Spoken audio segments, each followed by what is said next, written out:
Matahom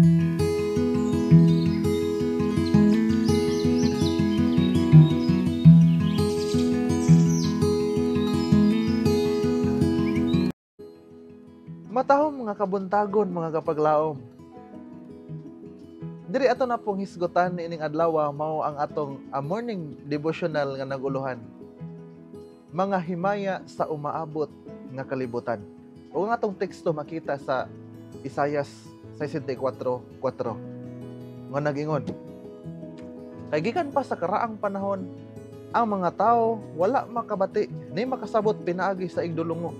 Ni ang mata makakita sa usa ka Dios gawas kadimo nga nagabuhat alang ni adtong nagahulat kaniya.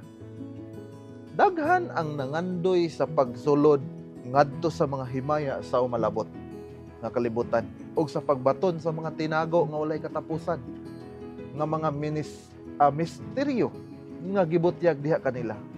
Apan sila nanuktok sa kawang kanang gipadayag para kanato ug sa atong mga anak.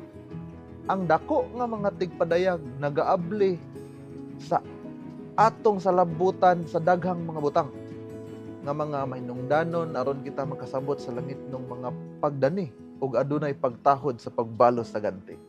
Ang mga pagpadayag ni Hesus may tungod sa langit ng mga butang maoy usa ka kinaiya nga ang espirituhanong huna-huna lamang ang makadaig. Ang imahinasyon tingali magtawag sa iyang kinatas-ang gahom aron sa paghulagway sa mga himaya sa langit apan wala makita sa mata. Ni madungog sa dalunggan, ni mosangtop sa kasing-kasing sa tao. Ang katagana sa Dios alang kanila nga nahigugma kaniya, ang langit ng mga binuhat anaa sa atong palibot. Ang mga anghel sa kahayag nagmugna og langit ng kalihukan may tungod sa kalag. Nagabayaw ka na to ngadto sa dili makita nga walay katapusan. Dili na to makita ang ilang porma diya sa atong natural nga mga pananaw. Pinagi lamang sa espirituhanong pananaw nga kita makaaninag sa langit ng butang. Ang atong tawhanong mga gahom mapalong pinaagi sa dili maasoy nga himaya sa mga manulunda sa kahayag. Ang espirituhanong igdulungog lamang ang makaila sa panag-uyon sa langit ng mga tingog. Dili plano ni Kristo ang pagpukaw sa mga pagbati pinaagi sa maalamon nga mga paghulagway. Iyang girepresentar ang tin-aw kaayo, ang iyang kaugalingon, ang dalan, ang kamatuoran ug ang kinabuhi. Ingong bugtong paagi nga pinaagi ni ana makabaton kita ug kaluwasan.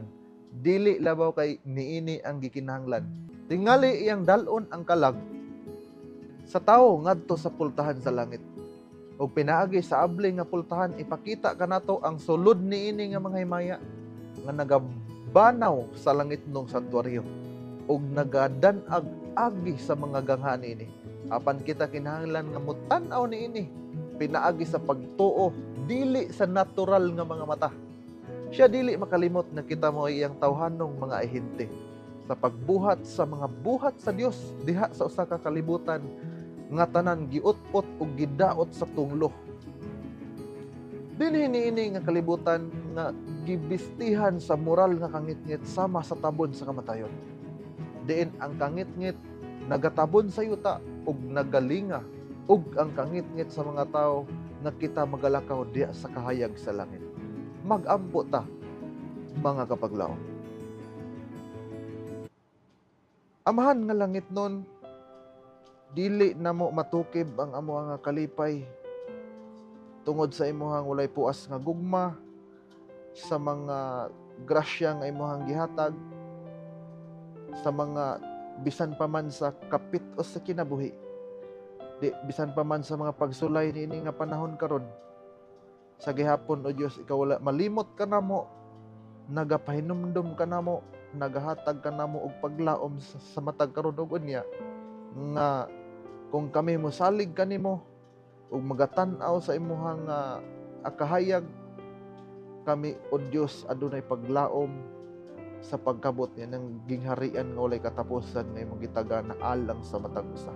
Panalangini o Diyos ang tanang kaigsuonan, mga katawhan nga naa sa tibuok nga kalibutan, sa imuhang mga sulugoon nga ang grasya ni Ginoong Hesus, ang kalinaw, ang kalipay manaa kanamo kanila nga kini makahimo kanamo og kalig-on sa mga pagpangalagad sa dili pa kamo balik, Ginoo. Salamat nga ikaw nagatubag sa among pag-ampo ug magpasaylo sa among sa ngalan ni Jesus. Amen.